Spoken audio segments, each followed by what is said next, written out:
నమస్తే అండి. నేను మీ Kalyani. Welcome to our channel Kalyani kitchen Kadapa. ఈరోజు ఈ వీడియోలో స్పైసీ అండ్ టేస్టీగా ఉండే వెజ్ స్పైసీ మసాలా బాల్స్‌ని తయారు చేసి చూపించేస్తున్నాను. ఈ వెజ్ స్పైసీ మసాలా బాల్స్ తినేటప్పుడు పైన క్రిస్పీగా, లోపల జ్యూసీగా చాలా బావుంటాయి. తయారు చేసుకోవడం కూడా చాలా సులభం. ఈ విధంగా తయారు చేశారనుకోండి, చిన్న పిల్లల దగ్గర నుంచి పెద్దవాళ్ళ వరకు చాలా ఇష్టపడి తింటారు. ఈవినింగ్ పూట ఎప్పుడైనా స్పైసీగా తినాలనిపిస్తే ఈ విధంగా వెజ్ స్పైసీ మసాలా బాల్స్‌నైతే తయారు చేసుకోండి. చాలా బావుంటాయి. పిల్లలు స్కూల్ నుంచి ఇంటికి రాగానే ఈ విధంగా తయారు చేసి ఇచ్చారనుకోండి, పిల్లలు చాలా హ్యాపీగా ఫీల్ అయితారు. నేనైతే ఇక్కడ 3 రకాల వెజిటబుల్స్ వేసి వెజ్ స్పైసీ మసాలా బాల్స్‌ని ఎలా తయారు చేస్తానో మీకు కూడా చూపించేస్తాను చూసేయండి.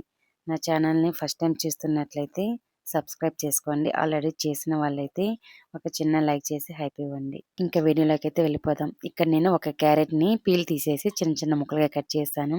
అలాగే 8-9 వరకు బీన్స్‌ని ఈ సైజులో నేను కట్ చేసి ఒక బౌల్‌లో పెట్టుకున్నాను. ఇప్పుడు కట్ చేసి పెట్టిన క్యారెట్ ముక్కల్ని ఆనియన్ కట్ చేసి కట్టర్ ఉంటుంది కదా! అందులో అయితే వేసేయాలి. వేసిన తర్వాత క్యారెట్ చిన్న చిన్న పీసెస్ వచ్చేలాగా కట్ చేసుకోవాలి. లేదా మిక్సీ జార్‌లో అయినా వేసి ఈ విధంగా వచ్చేలాగా గ్రైండ్ చేసుకోండి. లేదంటే మీరు తురుముకొనైనా తురుముకోవచ్చనమాట. ఈ మూడిట్లో మీకు నచ్చిన విధంగా అయితే తయారు చేసుకొని పక్కన పెట్టుకోండి.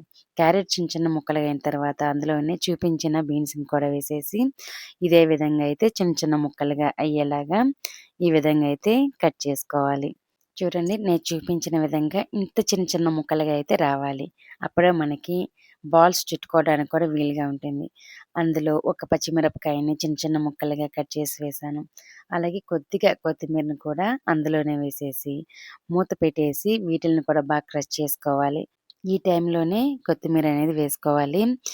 కొత్తిమీర అనేది ఎక్కువ క్రష్ చేసుకోకూడదు. జస్ట్ చిన్న చిన్న పీసులయ్యేలాగా క్రష్ చేసుకోండి సరిపోతుంది. మనం వేసిన పచ్చిమిరపకాయలు కూడా చిన్న చిన్న ముక్కలుగా ఉండాలి. అక్కడక్కడ తగులుతూ ఉంటేనే టేస్ట్ అనేది బావుంటుంది. ఇక్కడైతే కొత్తిమీర, పచ్చిమిరపకాయలు వేసిన తర్వాత ఈ విధంగా అయితే వచ్చాయి. చూడండి వెజిటబుల్స్ మిశ్రమం అనేది ఈ విధంగా ఉండాలి కంపల్సరీగా. నేనిప్పుడు ఇందులోంచి తీసి ఒక గిన్నెలోకైతే వేసుకుంటున్నాను. ఇప్పుడు అందులోకి ముందుగా ఉడికించిన బంగాళదుంపని, ఒక మీడియం సైజు బంగాళదుంపని బాగా ఉడికించి, చల్లార్చి పైనున్న పీల్ మొత్తం తీసేసి స్మాష్ చేసేయాలి.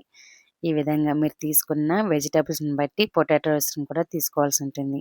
నేనిక్కడ తీసుకున్న ఒక క్యారెట్‌కి ఒక 8-9 వరకు బీన్స్ తీసుకున్నాను కదా! దానికి సరిపడా ఒక పొటాటో అయితే తీసుకున్నాను. దీన్ని బట్టి మీరు ఎంత కావాలో అంత తీసుకొని బాగా స్మాష్ చేసి బాగా కలిపి ఈ గిన్నెలో ఉంచండి. నెక్స్ట్ అందులోకి ఇప్పుడు కార్న్ ఫ్లోర్ వేసుకోవాలి. నేను తీసుకున్న ఇంగ్రీడియెంట్స్‌కి 2 టేబుల్ స్పూన్స్ కార్న్ ఫ్లోర్ అయితే వేస్తున్నాను. ఈ కార్న్ ఫ్లోర్ వేసుకున్న తర్వాత ఒకసారి బాగా కలిపేయాలి.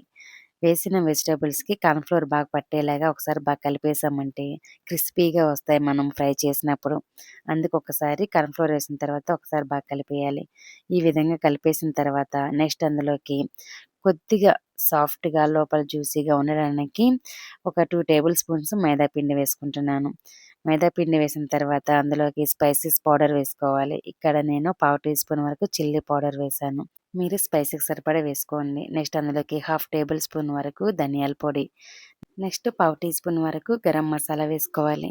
నెక్స్ట్ అందులోకి ఒక హాఫ్ ఇంచ్ వరకు అల్లం ముక్కలు వేసుకోవాలి. మీరు కావాలంటే అల్లంని మెత్తగా పేస్ట్ లాగా తయారు చేసుకొని వేసుకోవచ్చు. నెక్స్ట్ అందులోకి టేస్ట్‌కి సరిపడా ఉప్పు వేసుకోవాలి. నెక్స్ట్ అందులోకి టేస్ట్ అండ్ ఫ్లేవర్ కోసము కస్తూరి మేతి కొద్దిగా వేసి ఈ విధంగా నలిపివేయాలి. మీరిది కావాలంటే వేసుకోవచ్చు. లేదంటే స్కిప్ చేసేయండి. కొద్దిగా వేస్తే బావుంటుంది. మరీ ఎక్కువ వేసేసారంటే చేదొచ్చేస్తుంది. కస్తూరి మేతి వేసిన తర్వాత ఒకసారి బాగా కలిపేయాలి. మనం ఈ మిశ్రమాన్ని ఒక్క చుక్క కూడా నీళ్లు వేయకుండా వెజిటబుల్స్ బంగాళాదుంపలో ఉన్న తేమతోనే తయారు చేసుకోవాలి. అందులో నుంచి వచ్చిన తేమే సరిపోతుంది. ఎక్స్‌ట్రా నీళ్ళేమీ వేయాల్సిన అవసరం లేదు. మీరు కావాలంటే లూజ్‌గా అయిందనుకోండి, ఇంకొద్దిగా మైదా పిండిని వేసుకొని కన్సిస్టెన్సీ ఈ విధంగా వచ్చేలాగా చూసుకోండి. బాగా కలిపేసిన తర్వాత చేతికి అంటుకోకుండా కొద్దిగా ఆయిల్ అప్లై చేసుకొని ఈ విధంగా బాల్స్ లాగా చుట్టేసుకోవాలి. ఈ విధంగా చేయడం వల్ల బాగా రౌండ్‌గా అనేది వస్తాయి. పిండి అనేది మరీ గట్టిగా ఉండకూడదు. మరీ అంత లూజ్‌గా ఉండకూడదు. లూజ్‌గా ఉందంటే షేప్ అనేది సరిగ్గా రాదు. అలాగే గట్టిగా ఉందంటే మనకి లోపల జ్యూసీగా ఉండవన్నమాట. గట్టిగా ఉంటాయి. టేస్ట్ కూడా అంతగా బాగోవు. చూపించిన విధంగా ఈ విధంగా కన్సిస్టెన్సీ తయారు చేసుకొని, స్టవ్ వెలిగించేసి కడాయి పెట్టుకొని డీప్ ఫ్రైకి సరిపడా ఆయిల్ వేసుకొని, ఆయిల్ వేడెక్కిన తర్వాత ఒకటి తర్వాత ఒకటి ఈ విధంగా బాల్స్ మొత్తం వేసుకోవాలి. ఫ్లేమ్‌ననేది మీడియం ఫ్లేమ్‌లో పెట్టుకోండి. ఆయిల్ అనేది నార్మల్ హీట్‌లో ఉన్నప్పుడు వేసుకోండి. ఫ్లేమ్‌ని ఎక్కించుకుంటూ, తగ్గించుకుంటూ వెజ్ స్పైసీ మసాలా బాల్స్‌ని తయారు చేసుకోవాలి. ఇక్కడ కడాయికి సరిపడా అయితే వేస్తున్నాను. అన్ని బాల్స్ వేసిన తర్వాత కొద్దిసేపు అలా వదిలేయండి. మంచి గోల్డెన్ కలర్‌లో వచ్చిన తర్వాత ఈ విధంగా గరిటె పెట్టి బాగా కదుపుకోవాలి. ఇవి పొటాటో వేసాం కాబట్టి కొంచెం అడుగంటే ఛాన్స్ ఉంటుంది. జాగ్రత్తగా అయితే గరిటెతో తీసేయండి.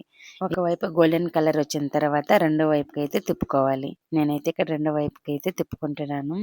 రెండో వైపు కూడా మంచి గోల్డెన్ కలర్‌లో వచ్చేలాగా ఫ్రై చేసుకున్న తర్వాత అటు ఇటు తిప్పుకుంటూ మంచి గోల్డెన్ బ్రౌన్ కలర్‌లో వచ్చేలాగా ఫ్రై చేసుకోవాలి. ఈ స్నాక్స్ తయారు చేసుకోవడం కూడా చాలా సులభం అండి. వెజిటబుల్స్ మొత్తం కట్ చేసుకొని పొటాటోని ఉడికించుకుంటే చాలు. తయారు చేసుకోవడం చాలా ఈజీ. ఇక్కడ నేను 2 వైపులా మంచి రంగులో వచ్చేలాగా ఫ్రై చేసుకున్నాను. ఈ విధంగా అయితే ఉంటాయండి. క్యారెట్, మనం బంగాళాదుంప, అలాగే బీన్స్ వేసాం కదా! చూడటానికి కూడా మంచి కలర్‌లో ఉంటాయి. తినేటప్పుడు కూడా టేస్ట్ బావుంటాయి. ఇక్కడైతే ఫ్రై అయిపోయాయి. వీటిల్ని ఒక ప్లేట్‌లోకైతే తీసేసుకోవాలి. నేనైతే ఇక్కడ ఫ్రై చేసిన వెజ్ స్పైసీ మసాలా బాల్స్ మొత్తం అయితే ఒక ప్లేట్‌లోకి తీసుకున్నాను. నెక్స్ట్ మిగిలిన పిండిని కూడా సేమ్ ఇదే విధంగా బాల్స్ లాగా చుట్టుకొని ఫ్రై చేసుకోవాలి. ఇక్కడైతే నేను రెండో వై కూడా వేసేసి ఫ్రై చేసుకొని స్టవ్ ఆఫ్ చేశాను. అంతే అండి. ఎంతో ఈజీగా, టేస్టీగా తయారు చేసుకునే వెజ్ స్పైసీ మసాలా బాల్స్ అయితే రెడీ అయిపోయాయి. ఈవినింగ్ పూట లేదా ఎప్పుడైనా వేడివేడిగా ఏమైనా స్పైసీగా తినాలనిపించినప్పుడు కూడా వీటిల్ని తయారు చేసుకోవచ్చు. మరి spicy and tasty snack recipe మీకు నచ్చిందా? నచ్చితే మీరు కూడా మీ ఇంట్లో తప్పకుండా ట్రై చేయండి. ట్రై చేసి ఎలా వచ్చిందో కామెంట్ రూపంలో నాతో షేర్ చేసుకోండి. ఈ వీడియో పూర్తిగా చూసిన వాళ్ళందరికీ చాలా థాంక్ యూ అండి. బాయ్.